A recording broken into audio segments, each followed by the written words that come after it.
ఇది కాదు మా ప్రభుత్వాన్ని ఎన్నుకుంది. గత ప్రభుత్వం ఇలాగే చేశారు, ఇష్టం వచ్చినట్టు అందరి మీద కేసులు పెట్టారు. ఇప్పుడు చంద్రబాబు నాయుడు గారి మీద అత్యుత్సాహం మీద స్కిల్ కేసు దిక్కుమాల కేసులు పెట్టారండి. 53 ఏళ్ళు జైలు వేసి సునకానందం తీసుకున్నారండి. ఏమైందండి? ఏమైంది? 151 నుంచి 5 తీసేసి 11 పడ్డారు. కనీసం ప్రధాన ప్రతిపక్ష హోదా కూడా రాలేదు. సో వ్యవస్థలో మా ప్రభుత్వాన్ని ఎన్నుకుంది ఏ సూపర్ 6 కోసం దేనికోసం కాదు, ప్రజలు ఎన్నుకుంది. ప్రజలకి ఏ ప్రభుత్వం వచ్చినా ఏదో ఒకటి ఇస్తానే ఉన్నారు కదా, చిన్నప్పటి నుంచి వస్తున్నాను. ఏదో ఒకటి సంక్షేమ పథకాలు జరుగుతూనే ఉంటాయి, ఎక్కువ తక్కువ అవుతానే ఉంటాయి. ప్రజలకు కావాల్సింది స్వేచ్ఛ, రాజ్యాంగ పరిపాలన, ఒక సుపరిపాలన. అదే అసలు మాట్లాడటానికి భయం. వాక్ స్వాతంత్రం ఎక్కడుంది? మాట్లాడాలంటే భయం.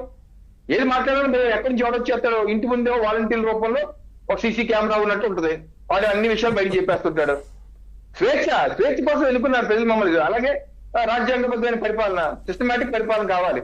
సో ఆ రకమైనటువంటి ప్రభుత్వాన్ని మేము అందిస్తాం. ఇందాక ప్రసాద్ గారు చెప్పిన దాంట్లో నేను చాలా వరకు ఏకీభవిస్తానంటే, ఇప్పుడు ముఖ్యమంత్రి గారు చాలా స్పష్టంగా చెప్పారు, మా ప్రభుత్వం యొక్క ఆలోచన విధానం కక్ష సాధింపు చెయ్యం, వాళ్ళు చేసేటట్టు మేము చేస్తే 164లో 6 పీకేటంలో ఎంతోసేపు పట్టదు, ఆ 14కి మిగులుతాయి మాకు కూడా. సో సిస్టమేటిక్ గా వెళ్తాం. Law will take its own course. It may take time కానీ సరైన ఆధారాలు, సరైన ఇన్వెస్టిగేషన్ చేయాలని ఉద్దేశం. ఆ ఇన్వెస్టిగేషన్ సరిగ్గా అవ్వాలి, అధికారులు ఉన్నారు, వాళ్ళతో సరిగ్గా చేయించుకొని సిస్టమేటిక్ గా వెళ్తాం. అలాగే ప్రభుత్వానికి అన్ని ప్రయారిటీస్ ఉన్నాయి. అలాగే ముఖ్యమంత్రి గారు చెప్పారు, ఎవరిని వదిలే ప్రసక్తులు లేదని కూడా అన్నారు. ఆ మాట చెబుతూనే ఇప్పుడు ఒకటి సార్, చంద్రబాబు నాయుడు గారి మీద కుప్పంలో దాడి చేయించింది ఎవరండి? అలాగే ఇంకో చోట ఏంటది, పొంగనూరు దగ్గర అంగల్ మీద దాడి చేయించింది ఎవరండి? చంద్రబాబు నాయుడు మీదుగా పెద్ద రామచంద్రారెడ్డి కాదా? ఎవరు తెలియదు సార్? అది చంద్రబాబు నాయుడు గారికి తెలీదా? Is himself is a big sufferer.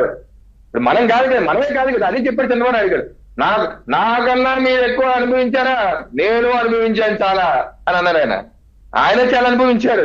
సాక్షాత్ జైల్లో ఉన్నారు ఆయన అనుభవించారు. ఆయన కోపం ఎందుకు ఉంటది. బట్ ఒక ప్రభుత్వ అధినేతగా, ఒక రాజ్యాంగం మీద ప్రమాణం చేసిన వ్యక్తిగా సిస్టమేటిక్ గా వెళ్ళాలి.